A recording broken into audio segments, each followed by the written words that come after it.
on the computer. Live on Facebook.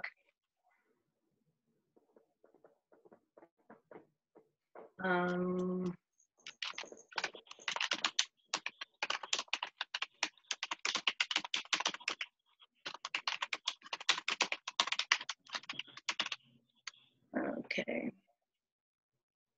Go live. I'll minimize it.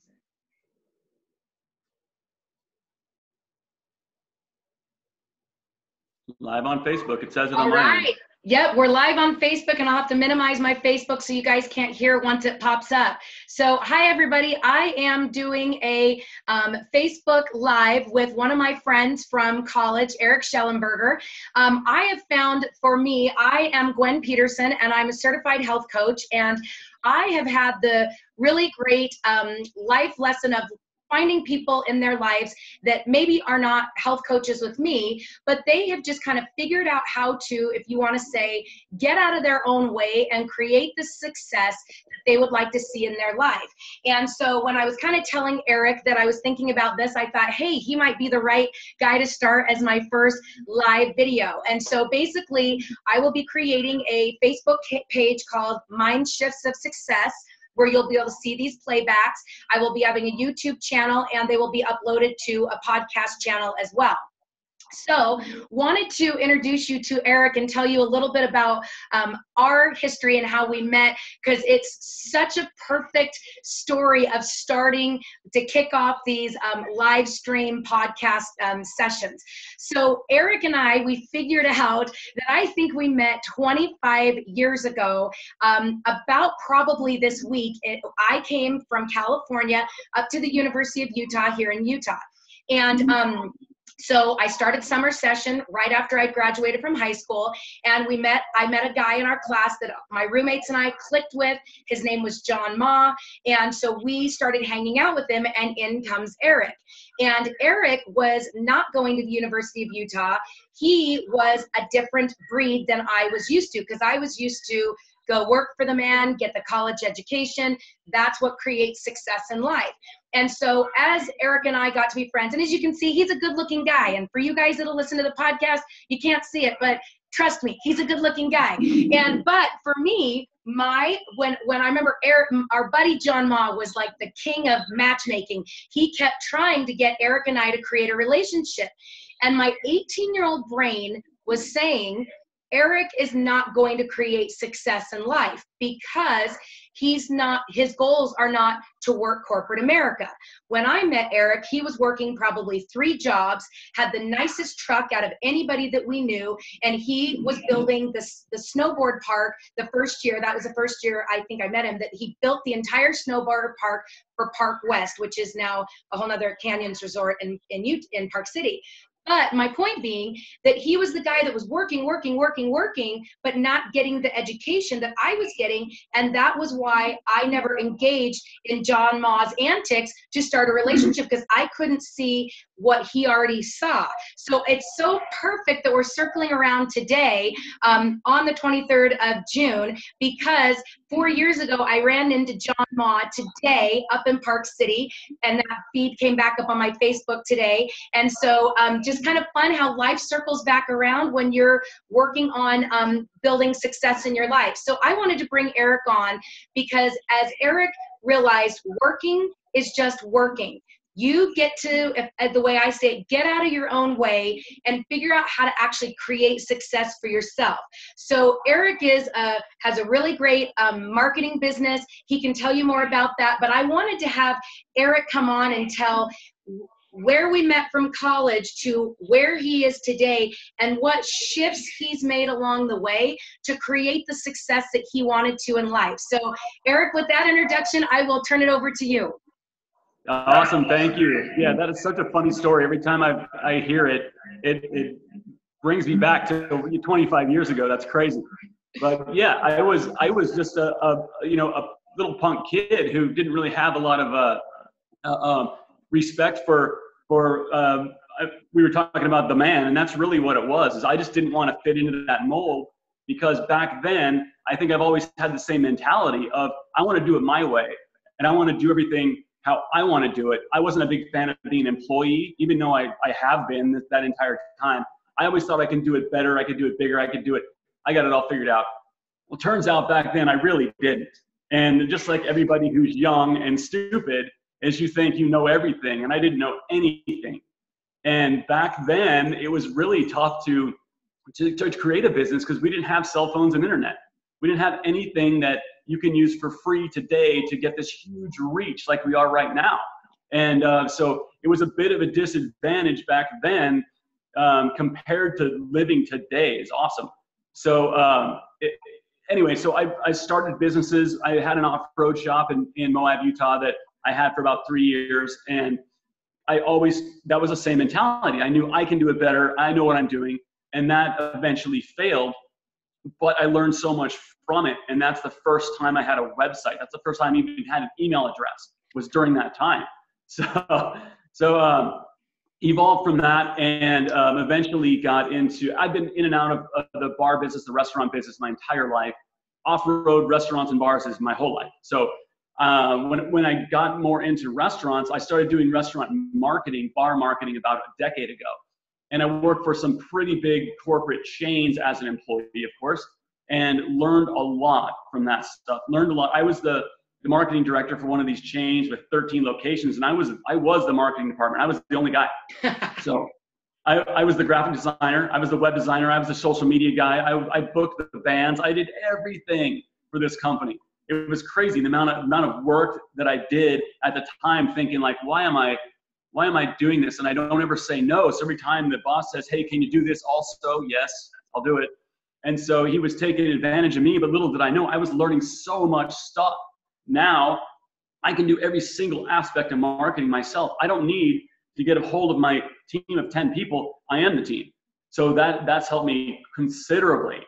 And so, anyway, looping back around to where I am now is, with the marketing background, with the social media reach we have today, I've got a pretty extensive friend list on Facebook, not just the number, but actually people that I talk to, people I interact with every day. And there's a marketing event in Phoenix. I live in Scottsdale, Arizona. There's a marketing event in Phoenix this weekend, right now, it starts in a couple hours, called Meltdown in the Desert. And it's put on by a friend of mine who I met through, mutual friends.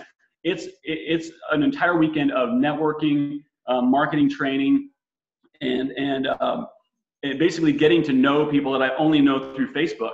And now I actually get to shake their hand and talk to them. It's going to be an awesome experience. This is the second one. I did it last year as well. And things like that helped tremendously. I was able to add as much value as I got from it. So it was a perfect situation.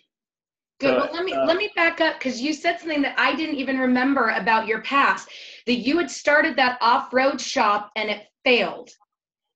Tell us about how you felt as a person and what you had to do to get yourself out of that place, because every one of us fails in life.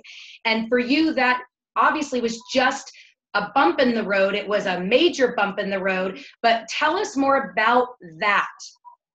Yeah, so when I had that shop, it was the late 90s that I had that shop, and I only had it for 3 years, and it was doomed to fail regardless, because the population of Moab is so small, and the off-road business is seasonal. So I had every disadvantage in the world, and I was just too hard-headed to see that.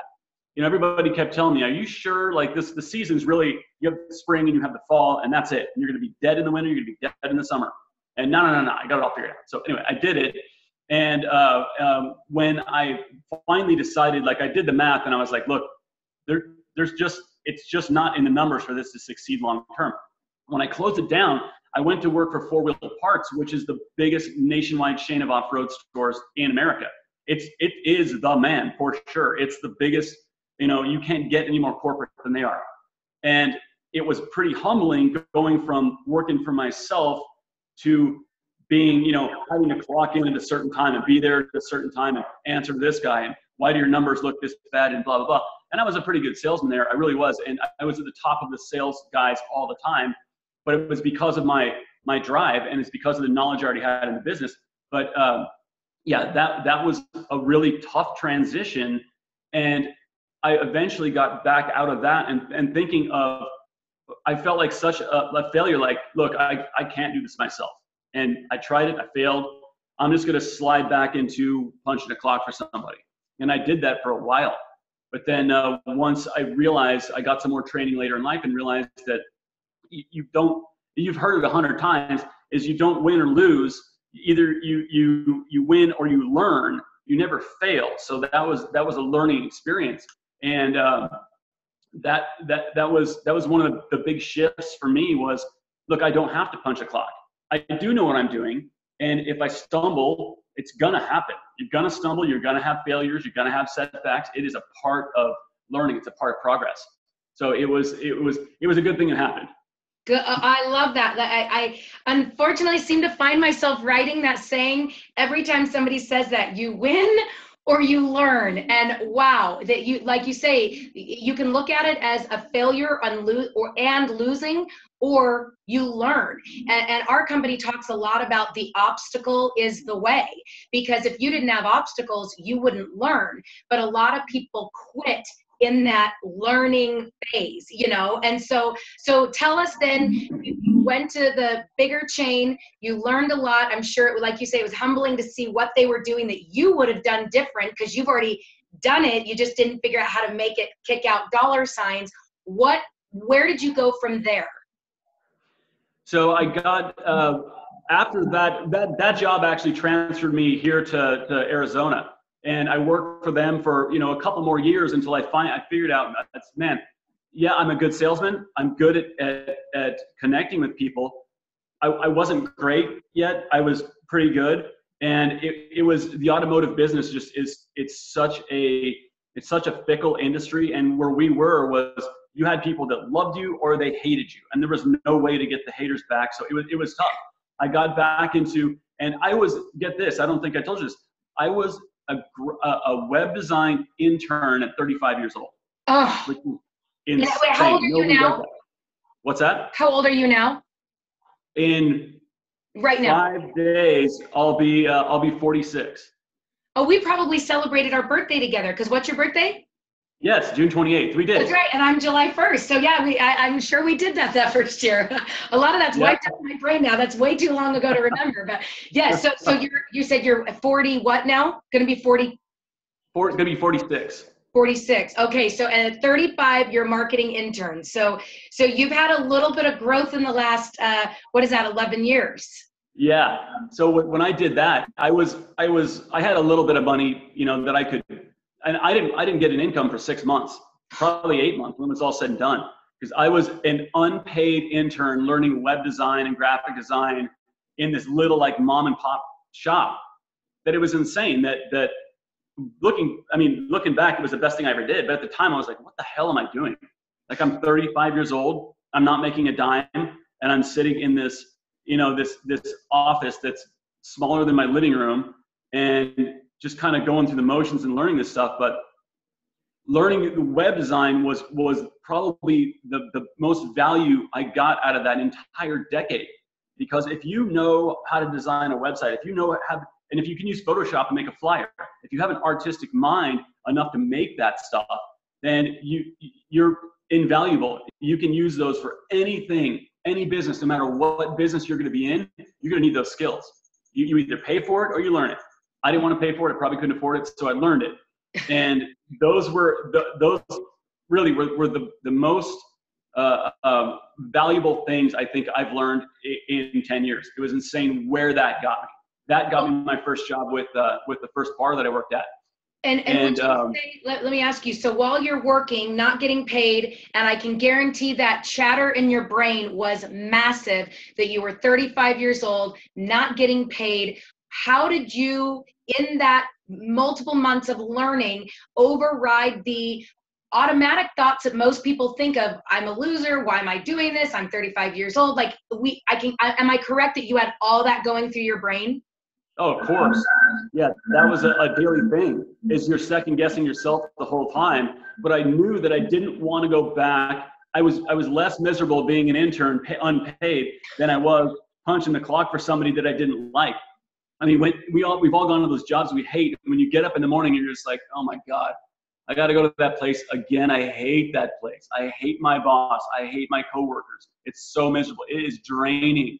And I wasn't going to go back to that. That's the one thing I knew there's no way.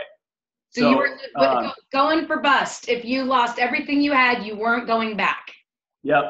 Okay. Yep. So at that point I did. And one of my kind of rules that I was keeping myself in was, I want to learn something that I can use no matter what industry I get in. No matter what I do, it needs to be marketed. No matter what I do, it's going to need a website. It's going to need, Photoshop flyers. It's going to need all this stuff. So I learned the fundamentals, which was probably a good thing, because I thought I was going to probably stay in the off-road business. But when I got back in the restaurant business, it made so much more sense, because I've got gazillions of potential clients as opposed to a small handful that I could work for in that industry. Got it. So then you went into marketing. You obviously been working for a company doing marketing to bars and restaurants and all of that. And then based on our prior discussion, you mentioned that while you were happy and making a good income doing what you were doing, you've always been of the mindset, of course, that I can do it better and faster than other people, because you are a driven person at the core, but you didn't know how to get there to do it on your own, right? So you had a big shift, about a year and a half ago? Yeah. It was about a year and a half ago. And up until that, I was doing okay, but I was doing average. I was average moves with average people. I was just, making 55, 60 grand a year and going to work a 9 to 5. And, it wasn't fulfilling. I wanted more than that. I didn't want to just punch a clock, come home, eat dinner, watch TV, go to bed, repeat. And that just wasn't where I was. So I went to a training, I guess you'd call it like training camp. It was a weekend long training course for leadership and kind of alpha male training type of stuff. It was called Lions Not Sheep, taught by Sean Whalen, actually in Park City and Salt Lake. So I had to come back to Utah. Oh, back to the roots. Yeah, it was actually, it was based out of Jeremy Ranch at the time. So it was right there. So your backyard of your yellow house in Park City, where all this started. Yeah.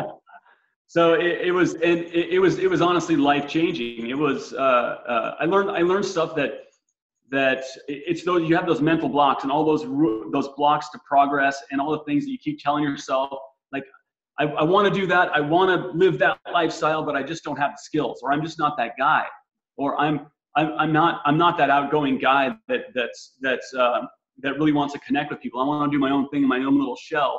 And that the minute you get taught that you've been that guy the entire time, you just got to let it out, and you got to basically learn how to harness that stuff. And it was the training was half physical. It was straight up fighting guys in an MMA ring. And it was that, what's that saying that Tyson said? He says, I think it was Tyson, Muhammad Ali or Tyson.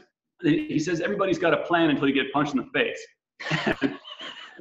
I love it. It's true. So true. Yeah.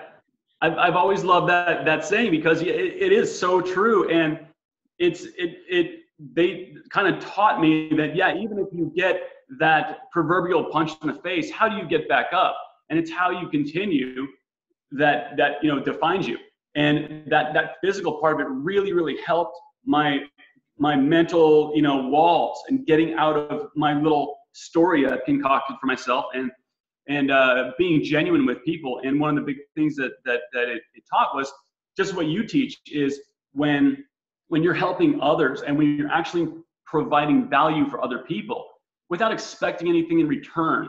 The minute you quit expecting something back, you get rid of the quid pro quo, then you start growing.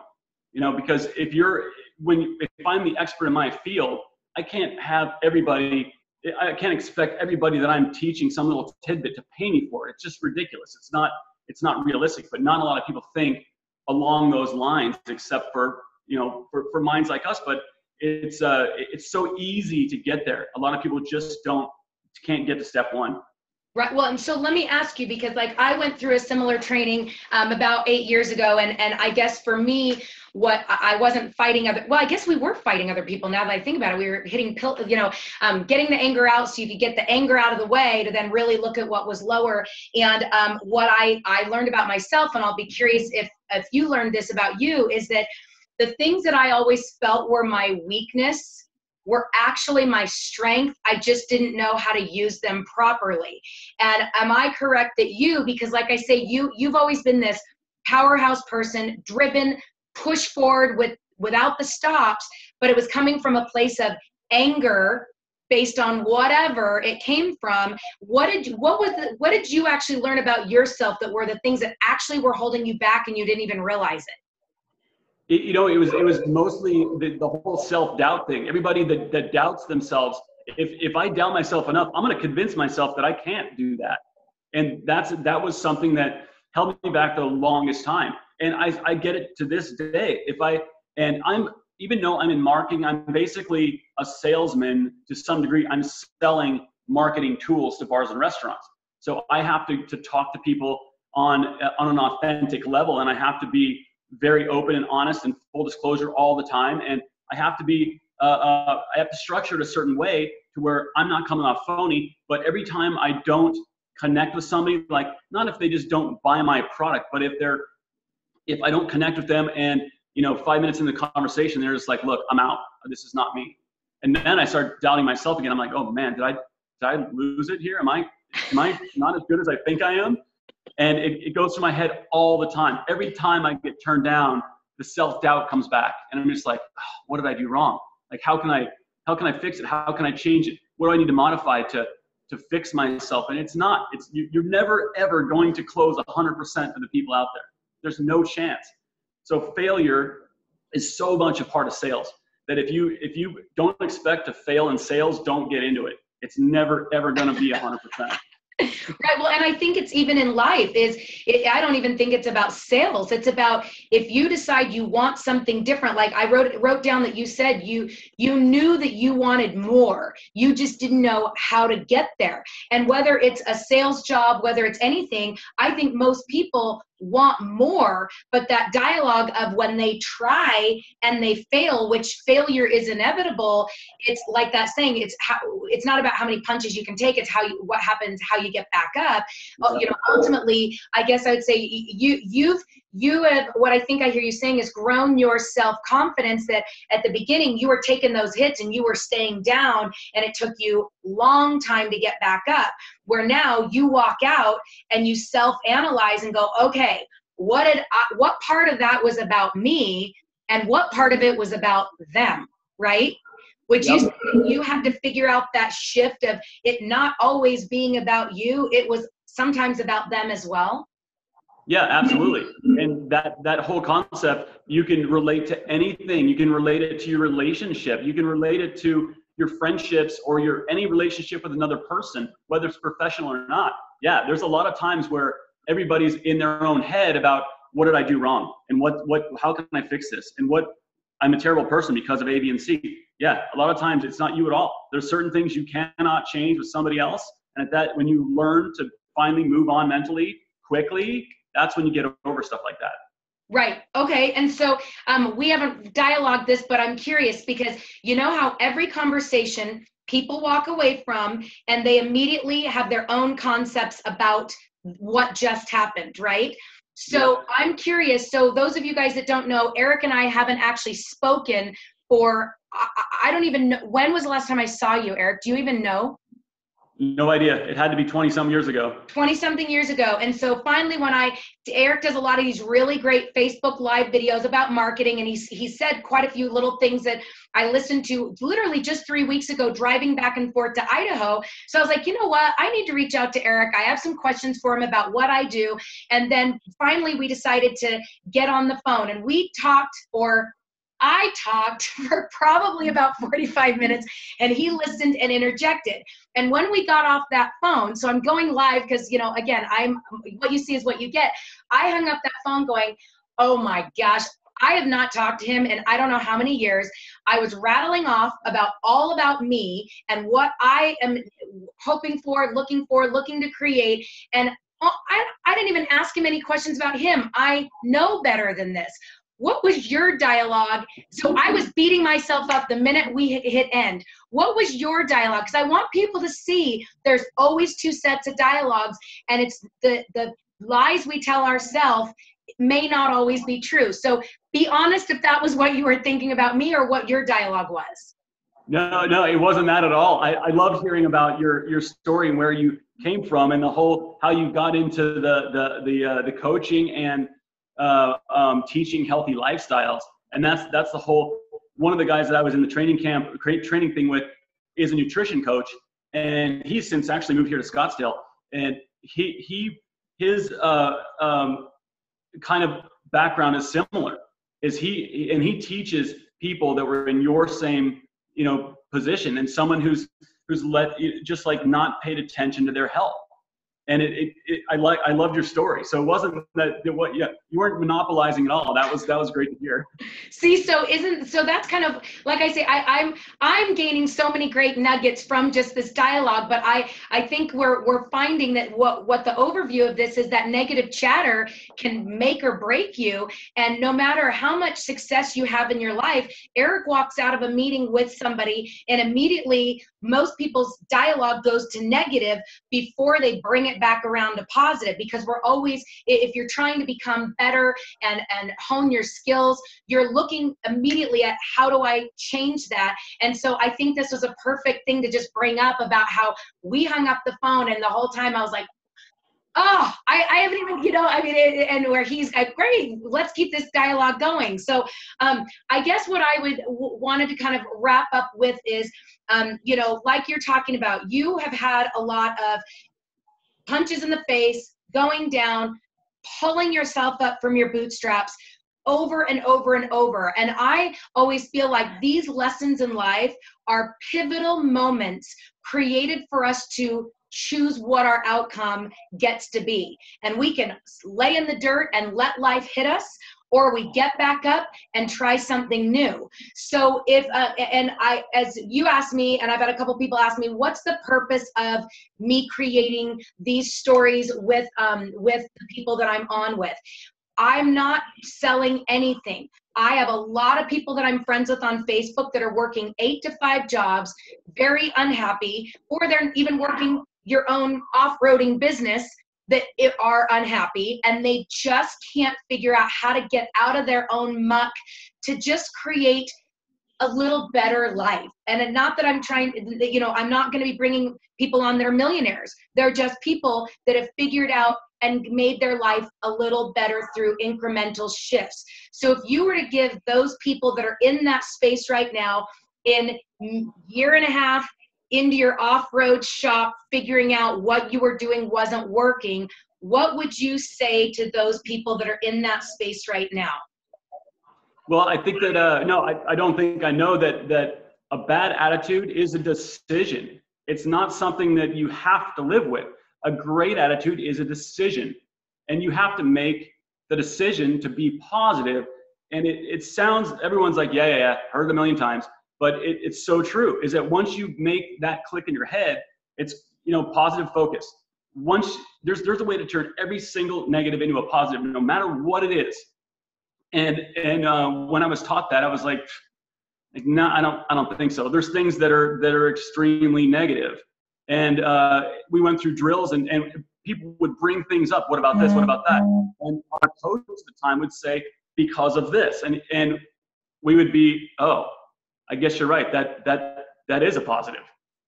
And that's such a conscious decision that when you decide and it clicks in your head, like, I'm not going to be negative. I'm not going to be gossipy. I'm not going to be the one that always looks at the negative side, the guy that's got a problem for every solution. When you consciously try to not be that guy, it's so easy. And then everything else opens up. The reason why I did all that stuff, not only because I thought I was just an average person, but a lot of it was because of income. Because I wanted to make money so I can have freedom.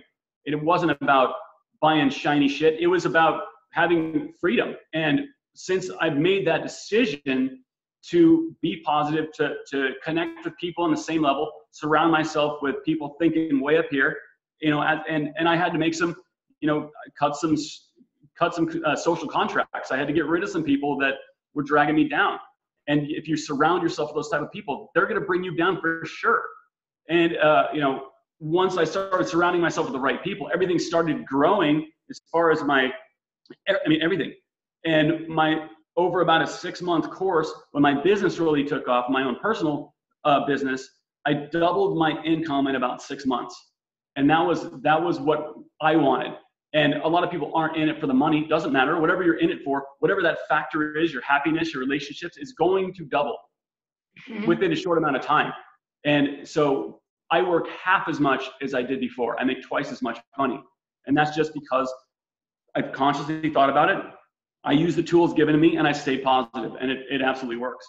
Okay, so one additional layer to that. So if we have somebody watching this and they are hearing what we're saying, but they are not sure where to click next, like what would be the next step for them? Do you have a personal development person that you listen to on YouTube, or a book that you would suggest that they read to start actually being able to digest what you and I are saying here? Yeah, well, like I said, Sean Whalen is my mentor, and I really do connect with him. He's an interesting guy. So he's not, he teaches men. He really does not teach women. He focuses on his strengths. His strengths are teaching men how to be a bigger, better version of themselves. So that's what he does. He's pretty brash, and he can be a very abrasive dude, which worked for me. He's got a gutter mouth, and he does not hold back one bit, which I like, because he's the most authentic person that you'll ever meet. You're never going to second guess what he's saying. He'll say exactly what he means. So that worked for me. His training is called Lions Not Sheep, and I don't even know what his website is. It's probably lionsnotsheep.com. But reach out to Sean Whalen on Facebook. He's always on Facebook. He's got a couple 100,000 followers on Facebook, and for the guy perspective, he's the guy for sure. Perfect. And do you do personal development, like listen to things on YouTube or read books, or to kind of keep your head out of your own way? What do you do to keep yourself there? Yeah, all the time. I'm a big fan of Gary Vaynerchuk. He's he owns VaynerMedia. It's so complicated, his whole thing, but he is an absolute social media giant. The guy's probably 5 foot tall, but he's one of the biggest guys in social media you can imagine. He's another one of these guys like Sean, that there is no holding back for that dude. I'm reading Expert Secrets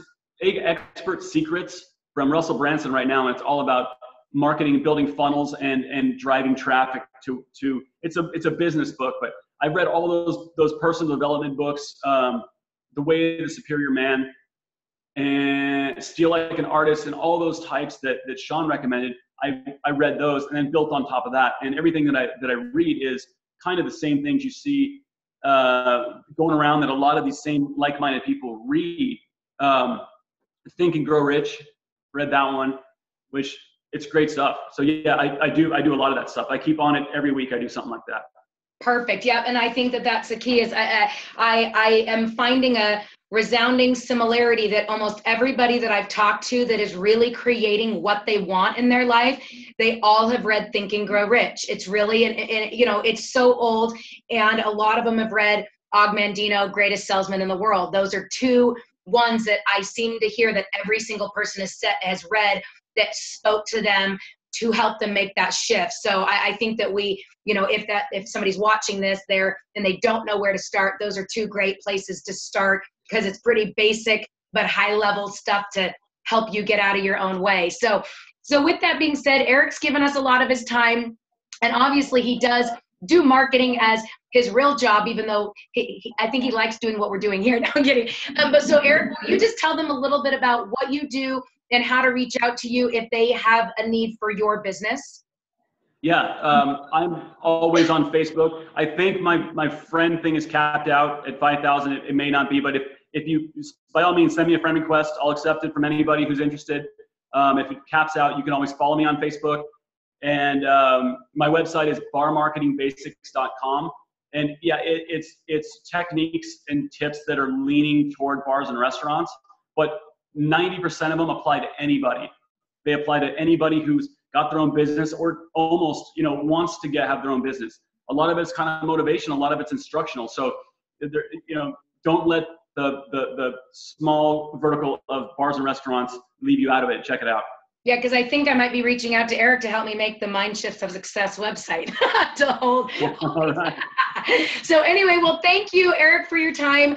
For all of you guys that have listened, I hope that you this helped you make a shift.